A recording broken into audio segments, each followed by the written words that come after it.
Hello, friends, and welcome to the third episode of Pinch and Tail, a cheeky podcast hosted by your charming bun, Crabby Sam, and the mostly nice scribble next door, Schotti.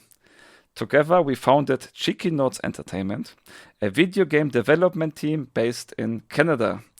In this podcast, we are sharing insights into our game design process and talking about indie games in general.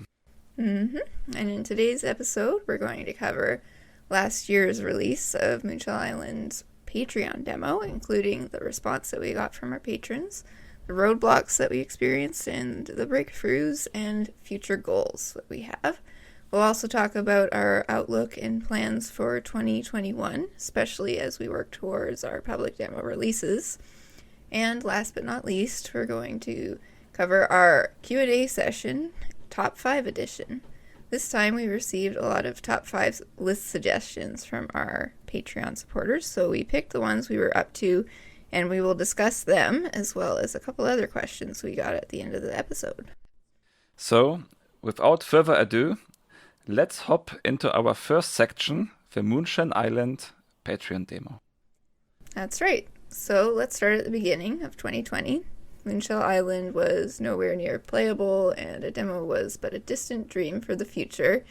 Then at the end of January, I attended the Global Game Jam kickoff party in Regina, where I was awarded the Massive Sacks of Cash grant, courtesy of Massive Corporation Game Studios, which was amazing. So, I think I've talked about that before in previous episodes, but that was definitely a game changer for me. And as if that wasn't motivation enough, the CEO at Massive Corporation also scored a whole section for us local game developers to showcase our games at the upcoming Sask Expo convention. So we focused our efforts on our minimum viable demos and got to work. Of course, we all know what happened soon after. The pandemic hit and the convention was postponed. It was a bummer, but the truth was we were crunching way too hard, and we were nowhere near our goal anyways. So, we didn't know exactly when the convention would take place anymore, but we did keep working because we wanted to be ready just in case, and we kept up a pretty steady pace with a little bit less pressure, but there's still kind of pressure, though, because one thing that I learned was that I shouldn't commit to deadlines if I don't absolutely have to. And I had made the mistake of sharing our demo release predictions from time to time on Twitter or Patreon and in emails and so on. A lot of people were asking, and I felt like if I didn't have an answer, they'd realize I have no idea what I'm doing and lose respect for the project. We were nowhere near close to accurate in our estimates, and the pressure of keeping my word was a heavy burden for us both and actually slowed down progress quite a bit. Still, we did manage to complete the Moonshell Island demo before the fall season was over, like we barely squeezed into November. It was short, lacking localization and sound, but it had come a long way from the static camera fixed on a test map that we started with in 2020, so we were very excited to finally have something playable to share with our Patreon supporters. And next I'll talk about that, the Patreon response, I guess.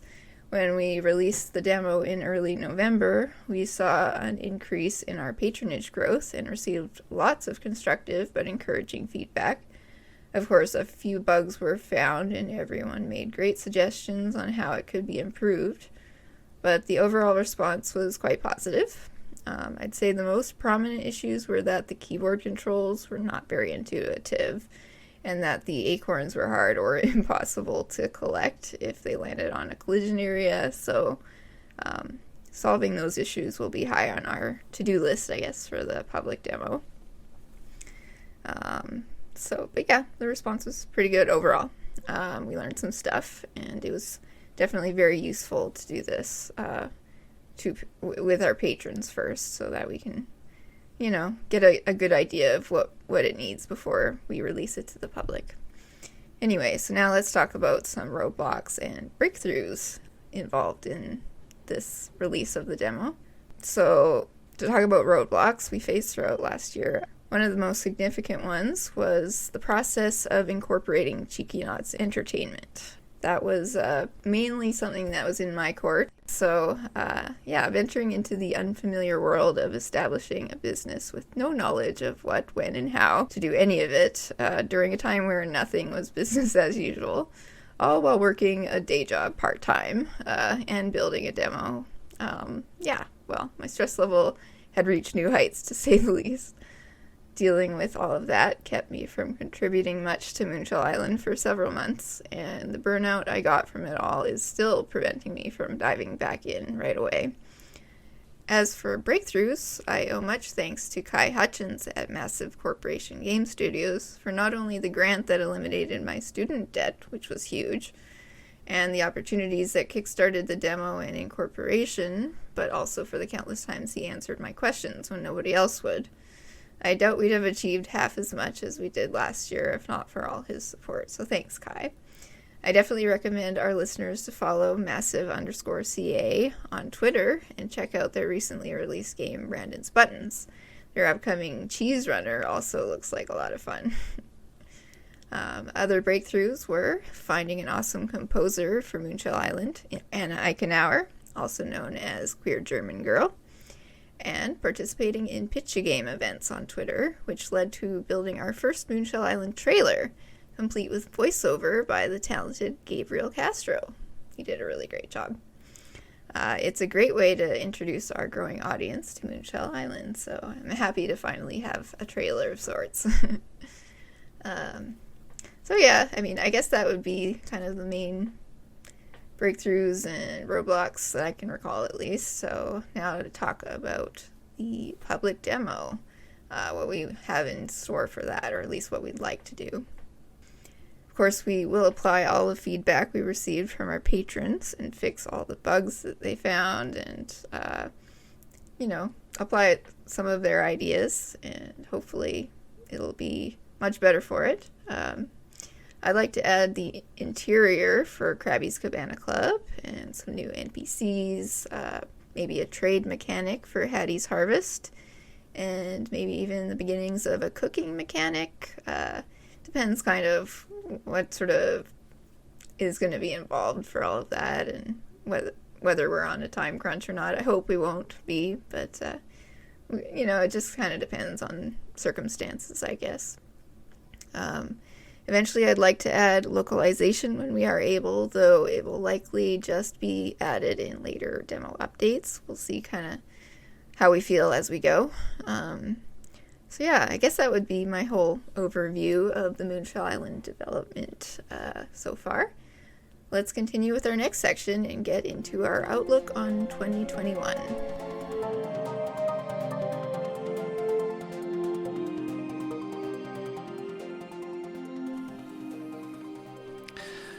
Yes, Samantha. The year 2020 was a globally awful year, affecting negatively the lives of every human being. So let's be honest, it was a year full of despair and tragedy. We hope that 2021 will change the things for the better. Vaccines against COVID-19 are slowly distributed and the political landscape in US is changing. Unfortunately, the beginning of 2021 was already overshadowed by the violent attack against the United States Capitol by a mob of Trump supporters in an attempt to overturn the results of the 2020 presidential election. We at Chicken Nuts cannot be silent about the rise of fascism, white supremacy, and corrosion of our democratic values. And we also cannot tolerate the spread of lies and hate covered under the guise of free speech. Absolutely. I would say it is shocking, but the last year was so full of shocking disappointments that I'm not at all surprised anymore. The most outrageous part of all this is the stark difference between how these malicious insurrectionists are treated compared to the violent oppression the peaceful Black Lives Matter protesters experienced. I mean, I went through most of my life thinking humanity had evolved past things like racism and white supremacy, but the events of this last year have exposed the truth. obviously I was living under a rock or something, or maybe that's what they, that's just been hidden. But yeah, the good news is now that so many of us are finally seeing the injustice for what it is, we know that we must be on guard and active in the fight against it. And that gives me hope for 2021 and onwards. Yeah, so after making our points clear, let's talk about the 2021 plans. So our first priority is to extend and polish our Patreon demos based on the feedback we got. This will include sound effects and music. We are very hyped to share our vision with the world and are preparing to put it on Steam and itch.io.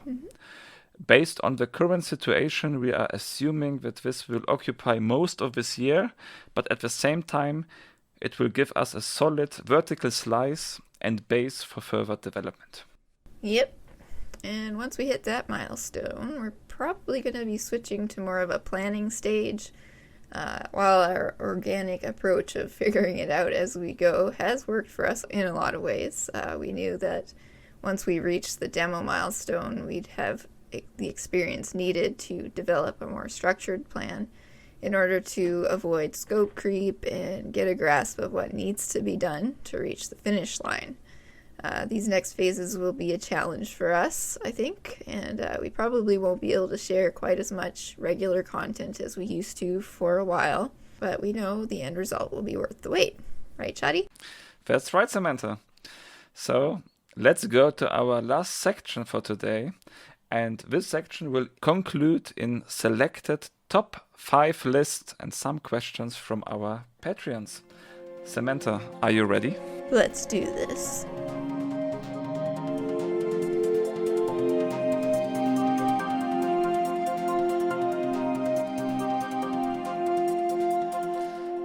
Our first top 5 list was suggested by Arc Jamie, asking for our top 5 video game characters. I guess, Samantha, I will start with my top 5 list first. So I will go from 5 to 1. Number 5 is Crash Bandicoot. Crash is a perfect, silly troublemaker who likes explosive, is hyperactive, and jumps between being just random and totally crazy. And this charming jump and run hero wins against the somewhat tame Mario and the edgy Sonic. Also, Sonic hasn't released some good games in recent times. Maybe Sonic Mania, but maybe this is only my hot take here. Number 4 is Deckard Cain from the Diablo series. Diablo is a godforsaken hack-and-slash action RPG with a very intense and immersive atmosphere full of demons, and in such a hostile environment, the fatherly scholar Deckard Cain is the perfect relief, letting you roll your eyes when he tells you his heartwarming adventures and advises how to continue your journey. And you can imagine he takes a long time to tell you his advices. Number 3 is Garrus Vakarian from Mass Effect. I really love Mass Effect. It's one of my favorite video game series. And this is because of its strong character interactions and the background stories, and Garrus is my favorite. He is a former security officer and has strong feelings for justice and honor, who was demoralized by the bureaucracy and hindrances of his agency. Nevertheless, Garrus has a warm and dry sense of humor, and it is cute how he gets clumsy and insecure when he starts to talk about his emotions. He's just a good buddy. Number 2 is Manny Calavera from Grim Fandango. Manny Calavera is the skeleton version of Humphrey Bogart in a setting of Mexican Day of the Dead underworld mixed with film noir. a very unique mixture, to be honest. And Manny is very sarcastic and very pessimistic to his fate, and this makes the dialogues in the game also a delight. I played the game countless times, and I do it just by interacting with all objects to squeeze out some of his hilarious comments. So I really recommend, if you're playing one of his old LucasArts adventures, inspect everything, talk with everything. You will get a lot of very funny 1 or 2 line comments on almost every object. And number 1 for me is Lee from The Walking Dead Season 1. So the first season of the Walking Dead games by Telltale Game. It's more like a mixture of point-and-click adventure and action adventure, I would say. Hits the right nerve for me. The characters are believable, the story is engaging, and the tension perfectly built up, and Lee is outstanding in his role for this game. Because of spoilers, I will not to go too deep into details, but if you are listening and seeing Lee's story, it's hard to not lose 1 or 2 tears here. All right, well, that's a good list. So Samantha, tell me your top 5 favorite video game characters. All right. Please. Yeah, this took me some time to think of. Let's see. So I'll start from first to last, I think. I'll probably be doing that most of these. So for number 1, I put Malon from Legend of Zelda Ocarina of Time. I've always enjoyed going to Lon Lon Ranch whenever I've played the game, and Malon always stood out to me. Maybe it was her love for animals and that she seemed to be content without much of a social life, which I could relate to. One thing I know for sure is I liked her character design. I used to draw her a lot, and even built a small dress-up doll, sort of kind of like game almost, but not exactly, just a little thing, back when I was like 11 or so. And that doll had a Malon cosplay option. So I kind of associate her with, I guess, the beginning of me starting to explore what would become the game development sort of route of my life. And back then it was actually a pixel art thing that I was doing, so I just didn't know that's what it was. But it's the discovery of what I still love doing today as a game developer, which is bringing art to life. So it may not be exactly related to her as a character, but she kind of is a symbol to me, I guess, for that, because of my associations. But yeah, I still like her, and she's cool. Definitely. For number 2, I have Luca, of course, from Chrono Trigger. What's not to love about this girl? She's driven, confident, creative genius with groundbreaking achievements. She's not afraid to venture into the unknown and can find a solution in a pinch. I find her quite inspiring as a female entrepreneur. And the purple hair is just icing on the cake. For number 3, I've got Isla, I think it's pronounced, from Chrono Trigger as well. As a prehistoric tribe chief, Isla is a strong woman in a position of power. She's rough around the edges and knows how to party, so she's great comic relief. But she also is courageous and cares deeply about her people. I think the combination of outgoing blonde bombshell and primitive musclehead who kicks ass makes Isla the kind of woman I'd likely never be, but would find very amusing as a friend. So yeah, she's a cool character too. Pretty much all the characters from Chrono Trigger are awesome though, but I couldn't just pick Chrono Trigger characters. For number 4 and 5, I'm kind of doing a combo here. It's kind of a weird one, actually. It's Biggs and Wedge from Final Fantasy, and it's kind of more of a concept than specific characters. It's like a recurring duo, Biggs and Wedge. I believe that this duo was originally inspired by their presence in Star Wars. Now, it's been a long time since I played a Final Fantasy game, so my memory of their specific roles in each game is kind of foggy, but the idea of Biggs and Wedge has stuck in my mind enough for me to name my cats after them. The idea of a pair that sticks together regardless of what the story is or what lives they are living, even though they are not the protagonist, I find it comforting. I just really like unlikely pairs in general as well, like Salt and Pepper from Chrono Cross. I love the banter between them, and as you know, that they just bumble through their mission, and usually like they end up failing, and it's always great comic relief. So that goes a long way with me. So I don't know if that's cheating to put 2 in 1 like that, but that's my 4 and 5 for my top 5 here. I guess it's completely fine. So great idea for top 5 Arc Jamie. Yeah, I just want to comment that Luca is also my favorite Chrono Trigger character. I mean, she's just the best girl here. And yeah. I can very relate to your list too. It's a shame that we only have a top 5, right? And not a top 20 or top 30. Yeah, it's so hard to Maybe pick. we can do it the next time. Yeah. So, Samantha, thank you for your list again. The next top 5 list was asked by Gamersquiddy, and it's about the top 5 upcoming games.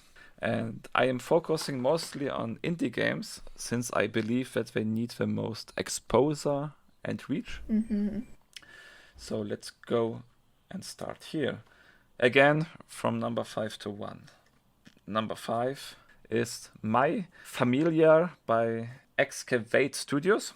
This game is a top-down indie RPG in an 80s cop noir setting and is featuring anthropomorphic animals. The pixel art is incredibly gorgeous. The classical JRPG-like turn-based combat looks incredibly juicy. And I really enjoy the somewhat punky dark crime atmosphere. Crime narratives with conspiracy? Count me in. I'm also the one who is binge watching all the true crime series on Netflix, so I'm a little bit guilty here. I saw My Familiar occasionally on my Twitter timeline, and I'm always happy to see more of it. Usually they are using Screenshot Saturday as a solid date to post new GIFs. Number 4 is Chained Echoes by Matthias Linder. And Chained Echoes is another indie RPG. I already see a red thread going through my top 5 list here. It looks like a classic JRPG setting, combining medieval environments with steampunky mechas, a little bit like this Xenogears vibe, if you can imagine this, just more steampunky. The pixel art of this game is incredibly gorgeous too. The character seems to be charming, and the turn-based combat reminds me a bit of Chrono Trigger. I backed this game on Kickstarter, and the developer seems to live in the same city I am living. So this is, of course, a sweet bonus, and I cannot wait to play this game on my Switch. I guess the release should be in this year too. Hyped for that. Hype for that too, Samantha. Number 3 is Stone Shard by Ink Stains Games. Stone Shard feels like a turn-based Diablo-like with a cartoony pixel art style. And I really enjoy this kind of dungeon crawlers, who can also be played as a roguelike with permadeath if desired, but it's not forced. The game is full of lovely details and interconnected mechanics. It is already on early access, and I cannot wait for the full release of it. Also, a game I backed on Kickstarter because I really adore this kind of Diablo mixture with itemization progress and grinding with this turn-based rook-like movement. So this is very interesting here. Number 2 is Knuckle Sandwich by Andrew Brophy. So Knuckle Sandwich is a special nut to crack. It's kind of Earthbound meets a Mario RPG / WarioWare turn-based battle system meets David Lynch. So it sounds crazy, and it is crazy indeed. And a demo can be downloaded on itch.io and is also a highly anticipated game for me. And number 1, is a combo. So I also break the law here. And this time it's not like I'm making a combo for 4 and 5. I'm making a combo for one place. And this is Signalis by Rose Engine, a German developer, and Radio the Universe by 6E6E6E. I cannot decide which of his games should get the first place, so I gave it to both. Both games have a dystopian future in common, throwing enigmatic symbols and a dense, kind of melancholic atmosphere at the player. Signalis is more horror-esque survival game, almost Resident Evil-ish, featuring a pixelated 3D anime look, which I adore a lot. So check out the trailer, it's very impressive. Radio the Universe is more a kinda cute, kinda dark science fiction Zelda game with human Nikki thrown into it. I recommend to check both if you enjoy sci-fi games with a unique aesthetic. Those are some good games you chose there, Schotti. Nice choice. Oh, it's so hard to pick. I can't really put this in a specific order, but here are my 5 games that I'm really looking forward to, and I'll also try to keep it to like the indie scene. One thing they all have in common is gorgeous pixel art, of course. So, number 1, Fields of Mystria by NPC Studio. A farming RPG with a very attractive cast of marriageable characters and an anime aesthetic. What more could a girl ask for? So yeah, not only does this game tick all my gameplay and art style boxes, but the incredible team developing it includes Friendly Cosmo, whose game dev tutorials were a huge part of what got me started as an indie dev. I highly recommend signing up for the Fields of Mystria newsletter to catch all of the exciting content and character reveals as development continues. It's just looking so fun. Like if you like Harvest Moon or Stardew Valley or any of those sort of farming games with a bit of like a life sim element to it, I think you're definitely going to love Fields of Mystria as well. It just has all of what you want, and it's got just a gorgeous art style. So, yeah. Number 2 is Little Witch in the Woods by Sunny Side Up. This game is looking completely adorable and extremely well designed in what I'd call a storybook pixel art style. From the cutest little witch protagonist and the gorgeously organic environments to the immersive interface design, everything feels handcrafted and charming, and it's just got so many beautiful details. I'm a big fan of adorable witches in rustic settings, so Little Witch in the Woods will definitely scratch that itch for me whenever it comes out. I'm not sure when that will be.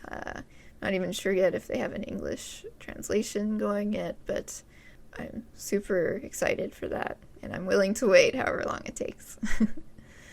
Number 3, Garden Story by Picogram. From the first time I laid eyes on this game, I was sold. The art style alone is so impressive to me. It makes the most of its simplicity, not lacking the unique details that set it apart. The gameplay is super appealing as well. In this delightful world, you play as Concord the Grape, and you get to cultivate an adorable community and restore your home while enjoying the lovely soundtrack composed by Graham Nesbitt. Garden Story is coming to Nintendo Switch sometime this year, so keep an eye out. And number 4, Alchemic Cutie by Circle Entertainment. Another relaxing and wholesome RPG set on an island. Of course I love it. As if that weren't enough, you get to tame wild jellies, meet villagers, enter jelly competitions, and uncover the secrets of Wimba Island. The art style is vibrant and the animation's smooth. I think this one is definitely worth keeping an eye on. Alchemic Cutie is planned to release sometime this year, and you can wishlist it on Steam now. Alright, and for number 5, I've got Sea of Stars by Sabotage Studio. And wow, this game looks incredible. Every aspect of the art direction is super detailed in all the right ways. And even the turn-based combat system looks really satisfying, and that's saying something coming from me. The environments and overworld are impressive, and the exploration is filled with interesting obstacle-based puzzles, it looks like, and one area is even full of buildings made of giant shells, so, I mean, of course I'm sold on that. Yeah, it looks absolutely gorgeous, so if you haven't seen it before, you definitely need to look it up. It's just astounding. Sea of Stars is bound to knock our socks off when it releases in 2022, so it's a must-have for any RPG lover's Steam wishlist, which you can go and do now, apparently. So that would be my top 5 indie games that I'm looking forward to. That was a great question, Gamer Squiddy. Samantha, thank you for your top 5 upcoming games list. I really enjoy to promote our fellow indie devs here, and these are really games we are hyped for and would like to see because they have some very unique and appealing selling points. The next top 5 list was suggested by Sugai, and he's asking for our top 5 game soundtracks. So let's dive into that. My favorite soundtracks are number 5, Witcher 3. The dark and gritty medieval world of a Witcher is well described by this wild and almost raw soundtrack, and I highly recommend it as a nice background for your pen and paper dungeon crawling if you are into this kind of stuff. And number 4 is World of Warcraft. My impression is that the soundtrack wraps up the epic and whimsy scope of a game. The developers once told that the game world is the true protagonist of a game, and the music is helping you to explore this unknown place with your ears too. Number 3 is Grim Fandango. The combination of smooth jazz with Mexican folk-like music is a fresh take and very fitting for the unique setting of the game. I already covered Grim Fandango with Manny Calavera in my top 5 video game characters, so you see here some kind of a red thread. It is really impressive how much music adds to the immersion and overall vibe of a game. This is always something to keep in mind as a game developer. Number 2 is Undertale. I guess everyone heard at least one song of the soundtrack, and I would say it has catchy melodies and is one of the big selling points of Undertale for me, and it's always a pleasure to listen to a couple of songs. Definitely. Number 1 is Crypt of the Necrodancer. So this game is a rhythm-based rogue-like dungeon crawler, and the soundtrack is transporting the perfect catchy dance hall disco flair, combining with dungeon crawling directly into my heart. It's so good and driving me to play one round after another. It's for me probably the best video game soundtrack around. Very nice. Let me see here. This is another tough one for me. And it changes with my mood. But right now, my favorite game soundtracks are... Well, number 1 is always probably going to be this. It's Chrono Cross. I love the soundtrack most of all. It's got a great variety of moods and settings, but the overall appeal is how organic it sounds. From the relaxed guitar strumming of a seaside village to the wild bongo drums and strong bass line of the jungle, or the exhilaration of a passionate flute. Everything about this soundtrack inspires and transports me to another world. Number 2 would be Legend of Zelda: The Wind Waker. In my opinion, Wind Waker had one of the best soundtracks in the Legend of Zelda franchise. Every major island had its own unique style of music to fit the culture or the vibe of its occupants, and it never really got old for me. I love the Irish influence in the title theme. That was probably one of my favorite songs. I also love the carefree feeling of the Windfall Island theme, And the upbeat Andean sound of Dragon Roost Island is really fun. And the unique combination of bagpipes and sitar playing to the woodsy beat of the Forest Haven.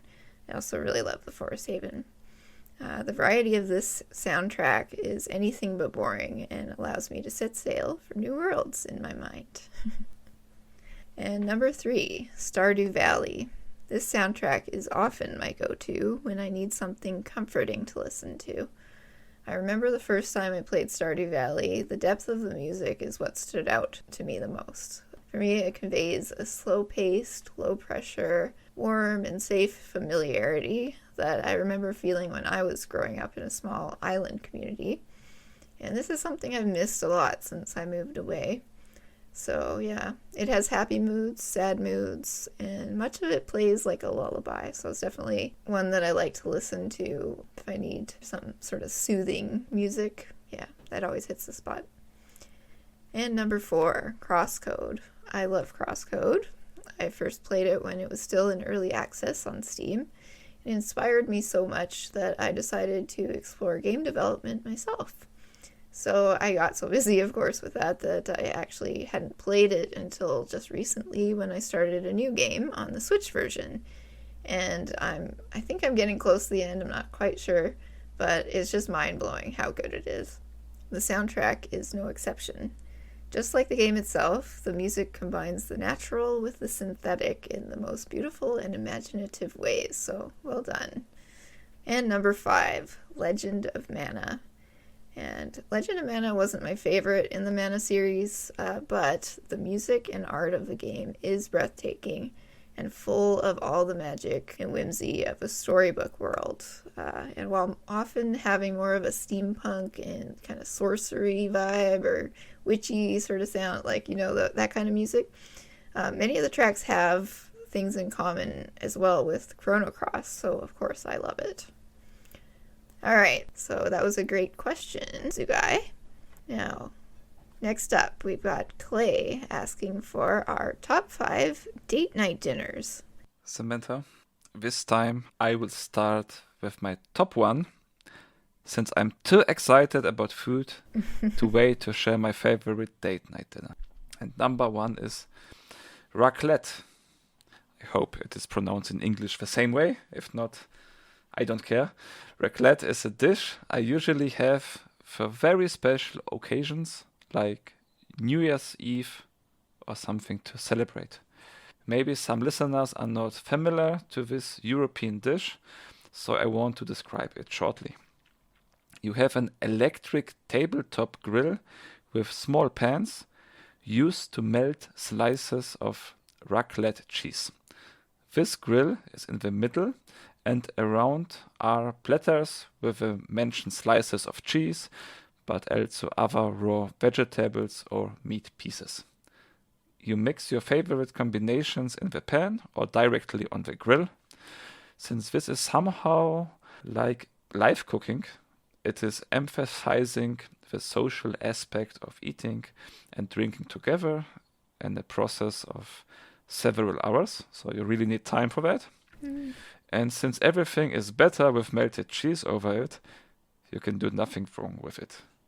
It takes a lot of preparation and slicing before you can enjoy this meal, but I guess that a date will be worth it. Yeah. Number 2 is Argentinian steak. I really appreciate a well-prepared Argentinian beefsteak.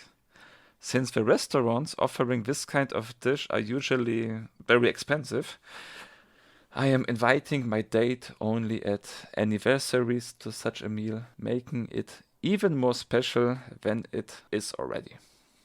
Number 3 is sushi for me. Sushi is cool, sushi is creative, sushi is a tasty finger food, and running sushi is even an eventful attraction for a date night. Nothing more to add at this point. Just be sure that your date is up to raw fish. This can be a red flag for sure. And number 4 is hot pot for me. And hot pot is somehow like the Asian version of raclette. with a big simmering pot of soup stock at the table with mostly raw Asian food ingredients around it. For me, raclette is a personal meal I only eat at my home, so this is self-prepared, and this is making it a very intimate experience. Hot pot, on the other hand, is something I eat only in Asian restaurants and is more an exploration of a, for me, unknown kitchen. And usually this kind of exploration is something best enjoyed with your date. And number 5 for me is fancy hipster burger. And fancy hipster burger is an affordable date dinner you can do regularly, like one time a week or something, and still feels fancy enough because it's sticking out compared to Burger King or McDonald's. And usually this kind of fancy hipster burger restaurants are trying to have an appealing and almost gourmet-like environment. So this is something what I will recommend more on a regular basis for a decent date night for sure. Also, I like burgers, and if they are fancy, it's even better. So. You're making me want a fancy hipster burger right now. Do you have fancy hipster burgers in Canada too, Samantha? I don't know. Probably, but I don't know if they're gluten-free or not, so I don't even bother looking most of the time. Oh, I see. So I mean, you'd think that if there's a gluten-free burger, it's got to be a fancy hipster burger, right? You're right, because what are you doing if you don't have a gluten-rich bun, right? It must be something fancy. Right. But so far, A&W is the only option I've found that has like a lettuce wrap, so I've been doing that on occasion. And I guess in terms of fast food, they're kind of fancy because they're more expensive than the other guys, but I wouldn't exactly call them hipster. I don't know. Maybe it's not fair to call them hipster burgers. It's just my judgment here. No, probably not. But I think that, I think we all know what you mean. Yeah. But yeah, let's see. My top 5 date night dinners. Yeah. Okay, so number 1. And it's probably kind of a weird one to pick for a date night, but I've chosen ribs. And I mean, one of my best meals ever that I've shared was with you, Schotti, when we went to Prague together and we had those ribs at that gluten-free bar and restaurant you found. And they were like fall off the bone tender with a sweet glaze and a tasty mustard sauce to dip in. And they were super, super messy to eat. So maybe not the best dinner for a first date. But great once you reach the food all over your face and hand stage of the relationship. This is the best stage of a relationship, Samantha. Yeah, definitely. Number 2 is, of course, Hawaiian pizza.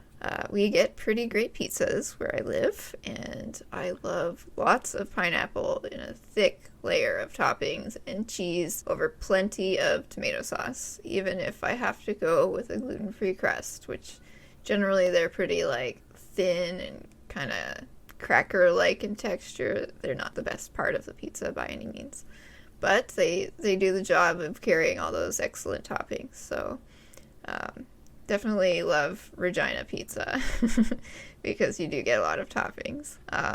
This one is maybe great as a compatibility test since pineapple on pizza is such a polarizing subject.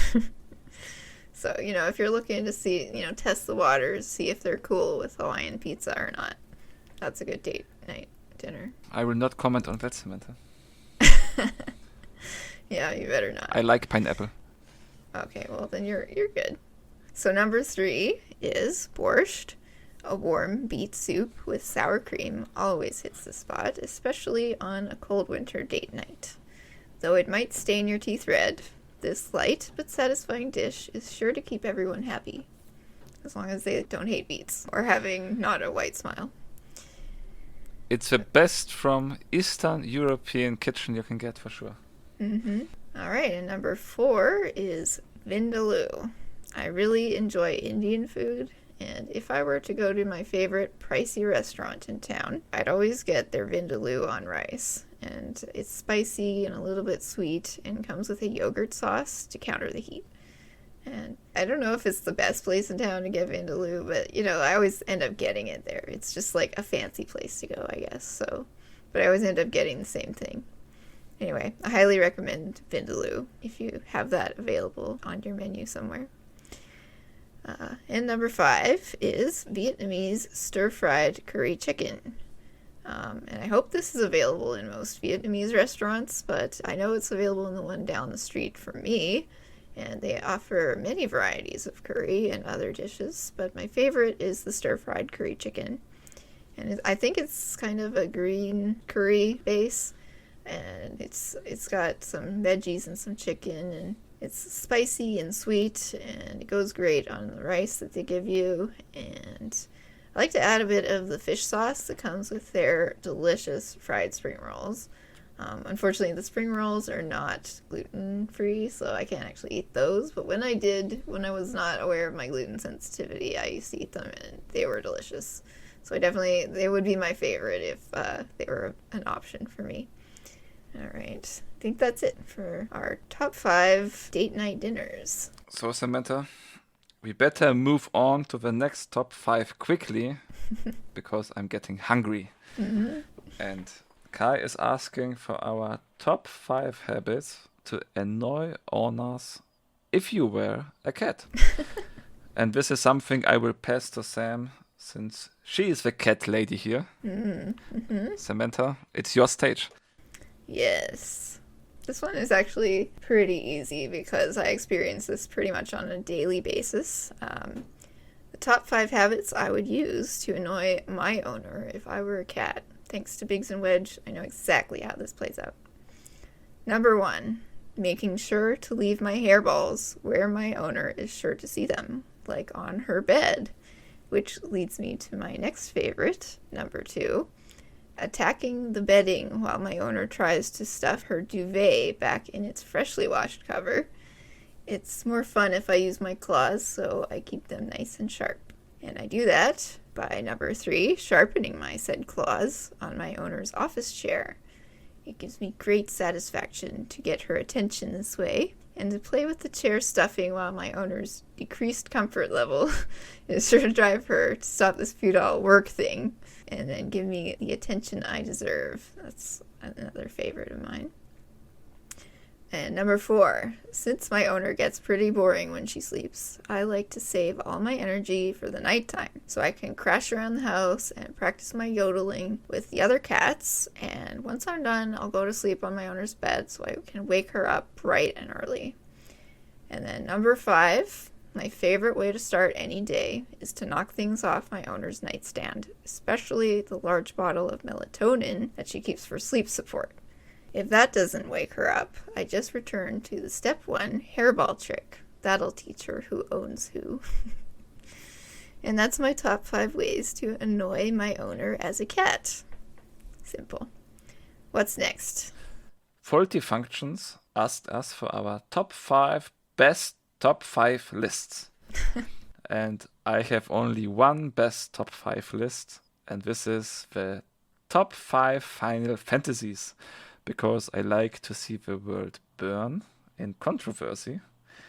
And by the way, I like Final Fantasy 13 the most. So no hard feelings here, please. No comment. But I have to say that the top 5 lists we covered today would be my exact top 5 of top 5 lists. They were all pretty equal, but I would definitely put the annoying cat one in first place because it was very cathartic for me. But yeah, that's all I can think of. Sorry. All right. Now that we're through the top 5 section, we have 2 more questions to answer from our friends. Our first question is from Neptune Music. What does the average day of working on our games look like? So, Schotti, I'll let you go ahead first. A very good question, Neptune Music. I'm very glad to answer that. It really depends if it is a weekday or the weekend. At weekdays, I return from my day job and refresh myself with a nice meal and some minutes of rest before I start to catch up with Sam and work on some task on my to-do list, while watching YouTube videos, or if a task is more complex, with audio from my various playlists on Spotify. Sometimes, when a task is really, really complex, I do it in complete silence and knocking my head against my table. Around 1 a.m. I have enough, and sleepy time is a thing then. On weekends, on the other hand, I usually sleep in to compensate for my lack of sleep during weekdays, go grocery shopping and do some chores like laundry and tidying up my flat. Depending on my mood, I either cook a nice meal or order some junk food from a delivery service. With all annoying tasks solved, I usually start around 3 p.m. with my game dev routine. The routine is very similar to my weekday routine, spiced up with calls with friends while working, or occasionally 30-minute breaks for playing a game.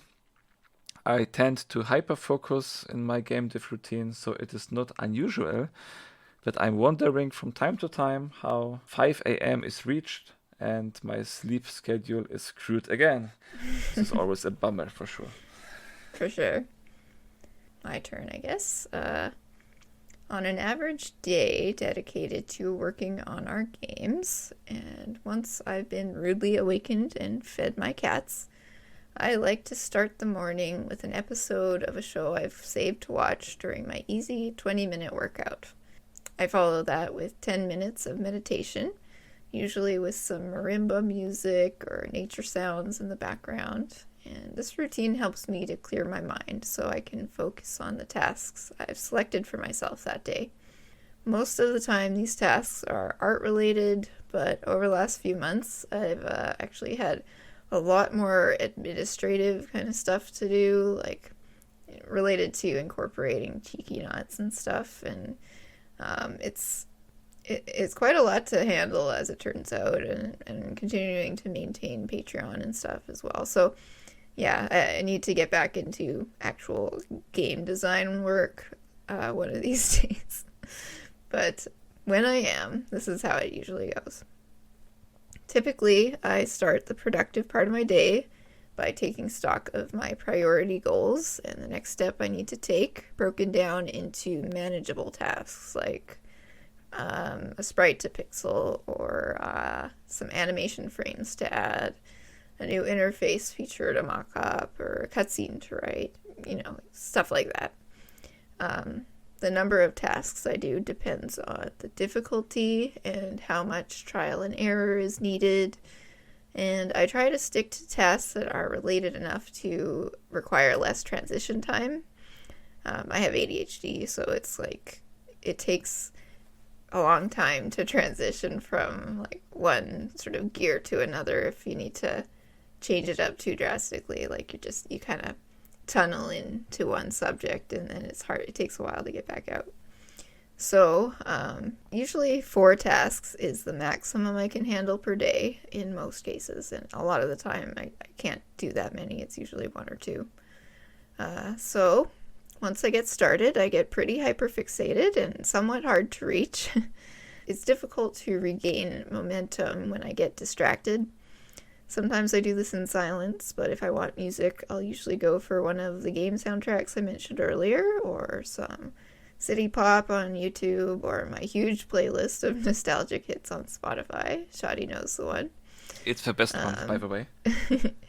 Yeah, I just keep adding to it. It started off as like 80s music, and then I just kept adding, and it kind of ended up blurring the lines quite a bit from like the 70s to probably the 2000s or so. I was already wondering why this playlist feels always so refreshed and different every time I'm hearing it. Now I know the secret. It's because my mood keeps changing too, so I don't know. It's a never-changing list, but anyway. So once a task has either reached a milestone or is completed, I'll take a break to catch up with people and refresh myself. And if there's any energy left and time left, I'll keep working until the next milestone. This is repeated until the evening, when my brain turns into a pumpkin. And then the rest of the day is spent either playing a game or binging on a Netflix series. And yeah, that's pretty much my day. And it's pretty consistent, I guess. So that was a great question, Neptune Music. Thank you. Now, for our final question, what you got there, Schotti? Glad you are asking, Samantha. I try to make some kind of a good anchor here, you know. You're doing a good It's job. like in this cheesy network news sections. Of course. But I will not tell you about the weather here, okay? Oh, Okay, Kai is asking, what's something you are glad 2020 gave you an excuse not to do? And this question is the most easiest question for me. I think I'm happy that I had an excuse to avoid the gym, which I get free access to by my day job, and so I don't have to work out that much. Maybe it's not so healthy, but you know, pandemic, Samantha. Right. I cannot help. It's a good excuse. Well, it's funny you should say that, because mine is, in a way, it's kind of the opposite, but not exactly.